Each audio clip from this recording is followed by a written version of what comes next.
नमस्कार। माली समाचार हिंदी में आपका स्वागत है। मैं दिनेश माली। महाराष्ट्र में मुख्यमंत्री को लेकर संशय बरकरार। महायुति नेताओं के बीच सामने आए मतभेद। आइए जानते हैं विस्तार से।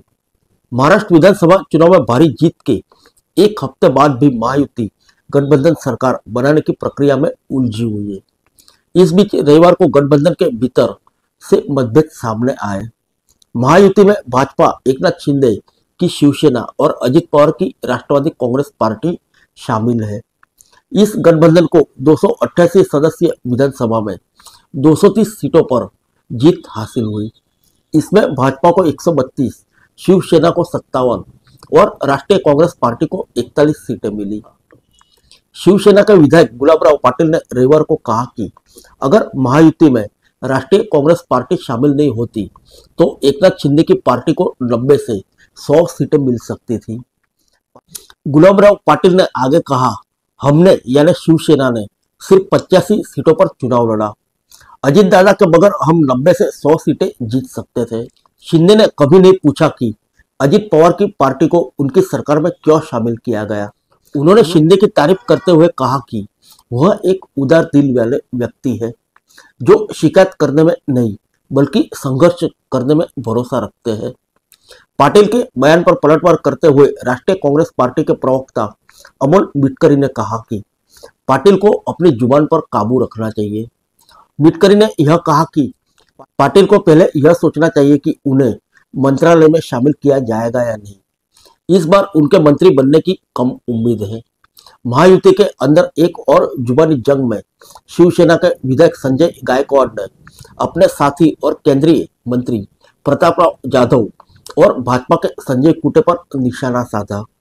गायकवाड़ ने 20 नवंबर को हुए चुनाव में शिवसेना के उम्मीदवार जयश्री शेलके के खिलाफ महज 841 वोटों के अंतर से जीत हासिल की। उन्होंने कहा, जाधव ने शिवसेना यूबीटी के प्रमुख उद्धव ठाकरे के करीबी सहयोगी से संपर्क किया और उन्हें शेलके को मेरे खिलाफ मैदान में उतारने के लिए कहा। कुटे ने भी शिवसेना यूबीटी के नेता अनिल परब को फोन कर यह आग्रह किया, मेरी पार्टी या गठबंधन का एक भी जिला स्तर का नेता मेरे साथ नहीं था। उन्होंने आगे पूछा, कुटे ने क्यों आधी रात शेलके से मुलाकात की? गठबंधन के नेता ऐसा बर्ताव क्यों करते हैं?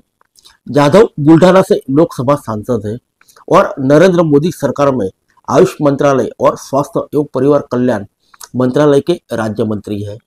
कुटे ने 20 नवंबर के चुनाव में जलगांव जामोद से जीत हासिल की। इस बीच भाजपा के वरिष्ठ नेता और पूर्व केंद्रीय मंत्री राव साहब दानवे ने कहा कि अगर भाजपा और शिवसेना ने विधानसभा चुनाव में गठबंधन के रूप में चुनाव लड़ा होता तो वह महायुति को मिली जीत से कई ज्यादा बड़ी होती। मुंबई में भाजपा के वरिष्ठ नेता देवेंद्र फडणवीस से मुलाकात के बाद दानवे ने कहा, शिवसेना का विभाजन संजय राउत के कारण हुआ। आप 6 महीने का इंतजार करें, वह उद्धव ठाकरे और आदित्य ठाकरे के बीच भी मतभेद पैदा करेंगे। दानवे ने कहा, अगर शिवसेना का विभाजन नहीं हुआ होता और उसने भाजपा के साथ चुनाव लड़ा होता तो अब तक की सबसे बड़ी जीत होती। 2019 का विधानसभा चुनाव भी हमने आराम से जीत लिया था। फिर मिलेंगे अगले बुलेटिन में अन्य किसी खबर के साथ। तब तक के लिए इजाजत दीजिए। नमस्कार।